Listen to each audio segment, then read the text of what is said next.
tally hoes, welcome back to my YouTube channel, or if you're new, hello, hi, welcome. My name is Tally Sharp and it would mean the absolute world to me if you hit that subscribe button and became part of my tally ho community. If you've come from Instagram, thank you so much. I hope that you enjoy my YouTube content. Don't forget to subscribe. I know I've already said that, but that goes the same if you're new. But if you are an OG, thank you so much also for coming back. I love you guys so much. My hair is so frizzy.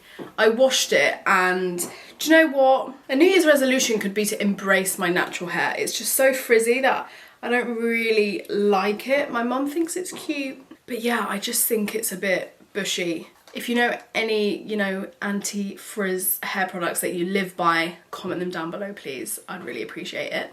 But today we have a Q&A. This is a little bit long waited for. I asked you guys on Instagram to send in some questions and I'll answer them for you, primarily about my move to London, but also there are a few other questions in there as well that I will answer. As for now, let's get into this Q&A, but if you do have any ideas or things that you want me to do, then make sure you DM me on Instagram or comment down below of this video. I will be doing a Valentine's Day video, and I also have a Shein video coming for you guys. First time ever trying Shein products because it was so highly requested that I contacted them and I asked them if they could kindly send me some stuff to do a little review video. Not typically a company that I would buy from, but because you guys asked for it, I wanted to deliver. So if you have any other ideas, write them down below and I will get working on it. So let's get into these.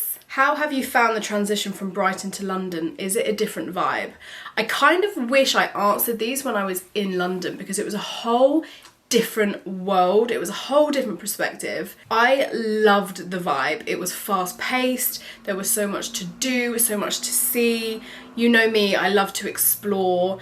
So it was so entertaining for me. There were so many new people and there was such a buzz. Whereas Brighton, it's very slow paced, chill. It's a seaside town, which really is me. You know what I mean? But I also am a city girl. Although the lifestyle living in London really took its toll on me. I'm not sure if you guys have watched my last video, but I got really ill. I constantly had a cough, and then at the end of it, I got tonsillitis and COVID. I think it was going out so much, my immune system was down. I was also having shisha quite a lot, and that would cause me a cough, and then my immune system was down, and then of course in the end it took a toll on me. Coming back to Brighton now, I can just really take it easy again and just chill out and concentrate on myself. But as for the transition, I was so up for it. I wanted to constantly be entertained and have that fast-paced life. So for me, I transitioned quite quickly. My work life actually slowed down because I was, hungover a lot and prioritizing myself over my work, which obviously is not sustainable. But yes, they are completely different vibes. London, like I said, is fast-paced, it's fun. There's so many people coming and going, but when you meet someone and you tend to just click, people are more open, I feel, for friendship and relationships and stuff. Whereas in Brighton, the vibe is very chill, very seaside. Don't get me wrong, people are still friendly here in Brighton, but I feel like it's actually kind of hard to find friendships in Brighton. I don't know why, it's just how I feel. Are you planning on doing an OnlyFans? Do you know what? This question I get so much, especially in my Instagram DMs. I know that I would make so much money if I did OnlyFans. And I think that it's definitely an each to their own type of situation. I know some YouTubers who are on OnlyFans and they just post their lingerie photos on their OnlyFans, which is the same content that I'm giving away for free on Instagram, but on OnlyFans. And I have considered that side of things, just keeping my lingerie and my bikini photos strictly for OnlyFans and then doing my more fashion shots on my Instagram. Also, some YouTubers find that it keeps like the male and female audiences happy, like the OnlyFans, the guys are happy, and on the Instagram, the girls are happier. So I have considered it, but I think for me at this time, I can't see myself doing it. And it's also like more pressure. You know what I mean? It's just like another thing, another platform. And I'm already on 3 platforms. Would you open a business? If so, what would it be about? And if not, why? I would love to open my own business. I've wanted to for a long time, and I've been thinking about what I could possibly do. I do have one idea which really just sticks with me all the time. No matter what I do, it always intrigues me. But at the same time, it's a lot different to the Tally that you guys know. It's more about the Tally that I used to be, who loved musical theatre, performing, dance, stuff like that. But then on the other hand, I could go into a fashion business, I could have my own plus size clothing brand, and I would absolutely love that. But would that like make my soul happy? It would make my pocket happy for sure, but would it make my soul happy? And I think that the other one, which is kind of in the entertainment industry but still business, I don't want to give too much away, you know, because I don't want no one stealing my idea. But I think it's like going towards that direction. And then I've had like a few other ideas, like with shoes and stuff. So it's definitely something on my list that I want to do. But as of what, that is still a question mark. And actually I'm really enjoying, like, I feel like everyone's in a rat race in life, and I'm actually quite content with where I'm at right now. Like, now that I'm home and concentrating on my work and reconnecting with you guys and my platforms, I feel like I have still a long journey to go with that. And I wouldn't want to bring anything else into the mix just yet, which is another reason why I wouldn't do OnlyFans. So yeah, not right now, but definitely in the future. Courtney says, where's this Tally Home meetup? Carvery, pub crawl, don't forget us OG fans. I love you so much. Do you know what it's crazy is that I actually remember all my OGs. Like, I'll remember your at. I will remember your name. Like, I have like a really good photographic memory. So if I see something that I recognize, I'm totally on it. Like, I know exactly who you are, and it actually makes my heart so happy. Because don't forget, like, I've been on this platform for years. You guys have been with me for so long, and I've changed so much as a person. I'm still changing. Like, I can feel myself changing and developing. I feel like your 20s are so developmental. Is that the right word? But you're really finding yourself in your 20s. That's what I think anyway. That's my personal journey. Okay, so a Tally meetup. I would love to do a Tally meetup. I'd actually kind of like to do like a confidence workshop. Like, create a whole event, do like a confidence workshop, get some makeup artists in there to teach you some makeup. We could do like a catwalk session. We could do like a little talk. We could like, I could get a special guest and we could talk. That would be so fun. First of all, I'm scared that no one would come. And second of all, that's a confidence thing for myself. Like, that's a huge comfort zone that I'd be stepping out into. And that's what's been putting me off. But that has been an idea, and it could be something that we do in the future. What do you guys think? Have you found any hidden gems in London? Oh, that's a good question. Okay, well, the pub down that was my local had really good red wine. So if you like red wine, I should have asked to take a photo of the bottle so that I knew what red wine it was. That was in Pimlico, which is near Victoria. It was called The Gallery. And, oh, there's, okay, for a night out in Soho, I would go to, I think it was called Bar Soho. Then I would start there. The security guard was, If you want to see a model upright in person, then go see him at Bar Soho. But yeah, he was beautiful. He was only 21 though, so. And then when that got dead, because they wouldn't always play the music that I like R&B, Afro beats.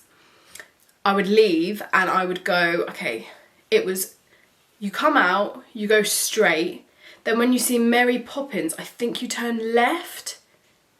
If I find the name of it, I'll go searching for it and I'll pop it in the description bar.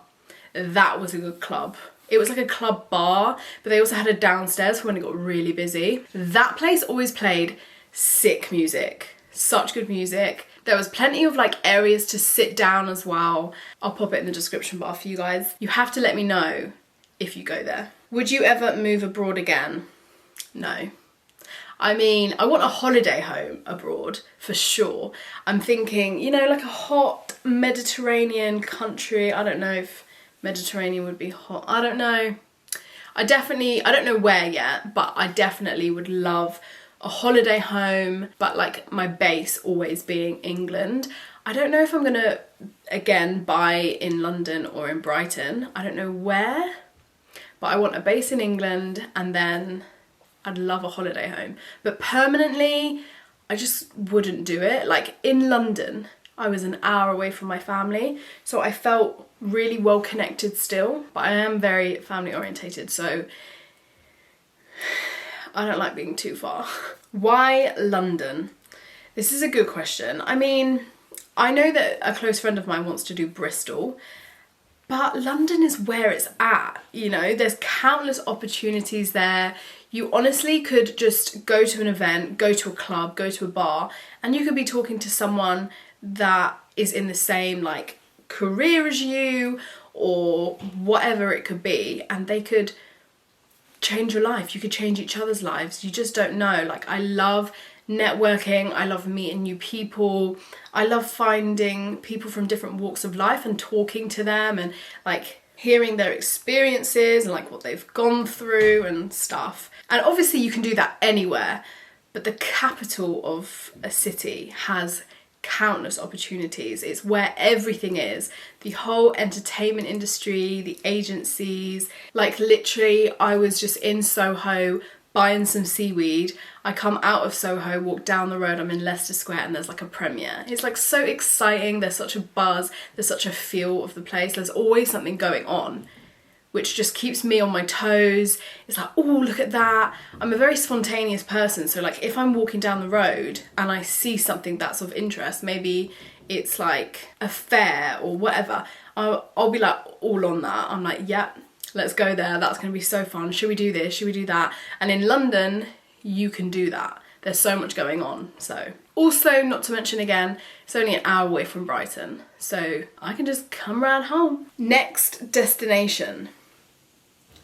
Home. I don't know. I wanted to go, my birthday's next month, February 20th, Pisces. And I wanted to go to like Mexico or the Caribbean, but no one wants to go with me. So if you're free, let me know, let's go. But as of like, yeah, there's nothing planned. I'm just like staying foot in the UK, in Brighton, chilling, working. I feel like I've had a crazy like 6 months, just constantly like been to Malta. After Malta I went to Holland. After Holland, the Netherlands. After the Netherlands I went to London, and in London I had such a party lifestyle. I was constantly out and about and hungover. So now I'm kind of just happy to just chill. But of course, you know me, if something comes up then I'll be like, yeah, let's go. Most things are spontaneous in my life. I don't really like to plan, because if you plan, like, listen, so I booked tickets to Mary Poppins, the musical, when I was in London. And I was so excited. And then 2 days before, I got ill, like I got a cold. And I was like, oh, now I don't want to go. This is a prime example of why I don't plan. Because you never know how you're going to feel on the day. And if you've spent money on stuff, you know, obviously holidays are different. But I also like to spontaneously book those. Was it stressful moving? I'm planning to move next year, but don't know where to start. Okay, it wasn't stressful as such. Good luck, by the way. It wasn't stressful as such, but it was like you have to be on the ball. So for me, I joined the Facebook page Mate's Place, and on there you have loads of people advertising like house shares and flats, things like that. So I was on there and I did a post. I was like, I'm looking for A, B and C, and someone DM'd me saying, I'm in Pimlico, is that good for you? And I was like, yes please, like can I come for a viewing? Don't give any money before you go to this viewing, like there's so many people that will scam you.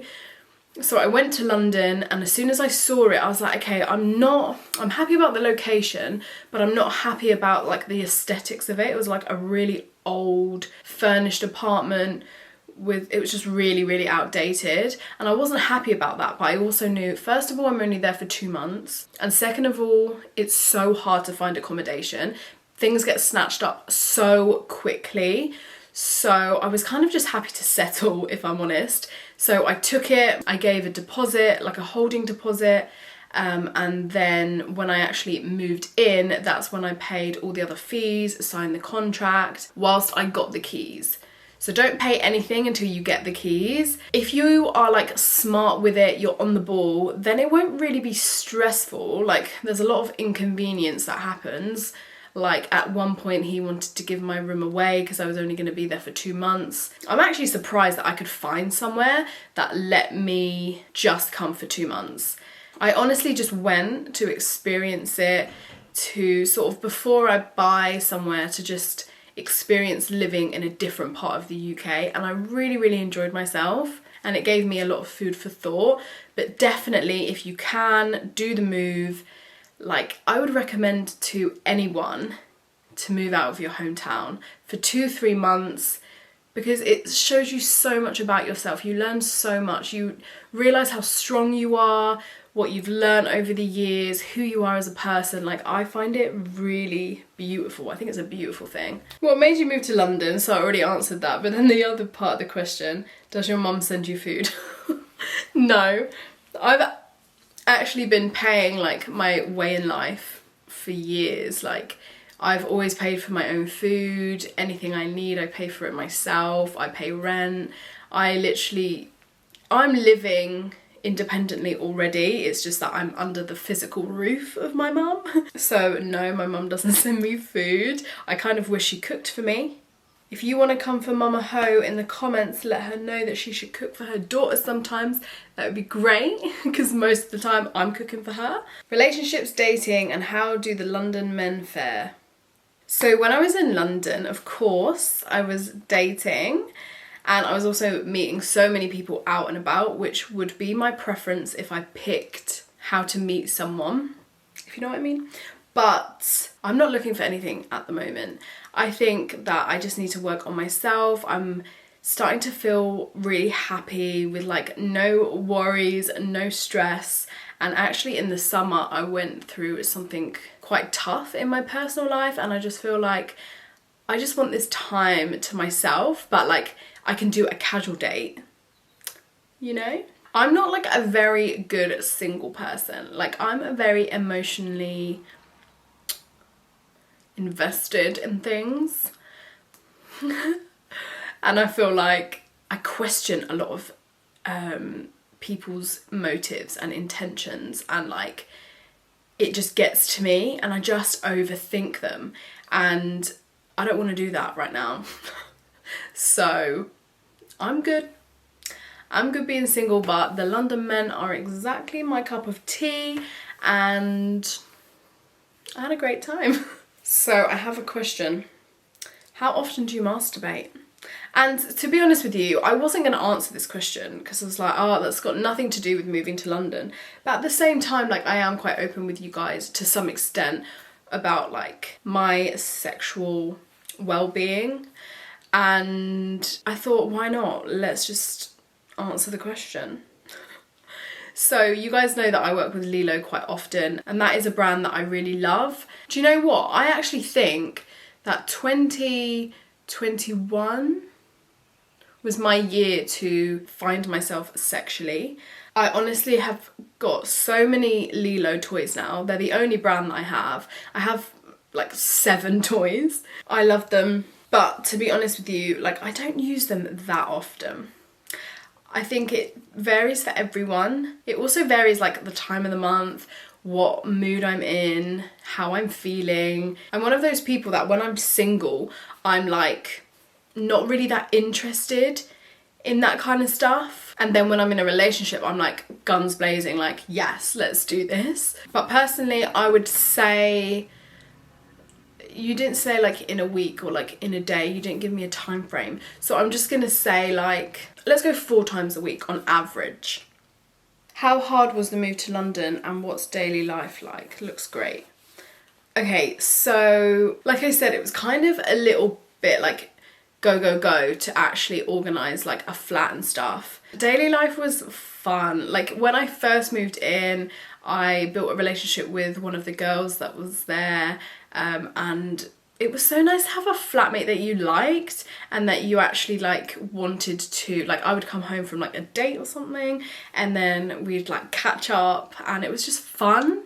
And then we would have like wine nights and like little, not sleepovers, like we would always go to our own room, but like movie nights, and it was just fun to have someone there. So I think when I do buy my own place, I would quite like to find like a flatmate to come live with me, someone that I really get on with and we have like the same sort of interests and stuff. I think that would be really cute. So daily life,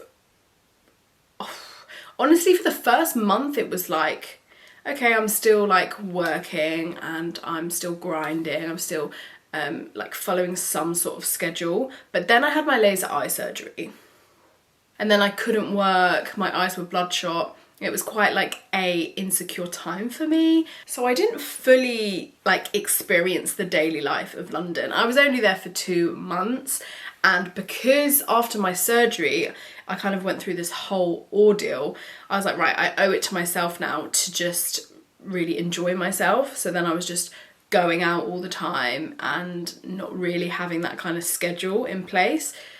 So I can't really give you a daily life idea of London, but it was so nice to be with like other friends that were in the industry. I spent a lot of time with them and just chatting, building relationships. There was quite a few instances where I did shoot content, but because of my eyes, I was just not feeling it at all. So they weren't uploaded, or some of them actually were uploaded, but then I privated them. I'm just trying to think about if there's anything else that I want to include in this video. But I hope that you enjoyed watching. I love you. You know I do. I'll see you very soon for my Shein haul. Get excited, mate. It's going to be a great one. If you haven't done already, check out my 2 vlogs. That look like a 4, but 2 vlogs that I filmed when I was in London. They're quite cute, if I do say so myself. I hate to go. I'm kind of enjoying filming this right now. I could just sit here all day and talk to you guys. By the way, I've started drinking coffee. That could be the reason, but you just don't know. You just don't know. I love you guys so much. Thank you so much for watching. I'll see you very soon for my next video. And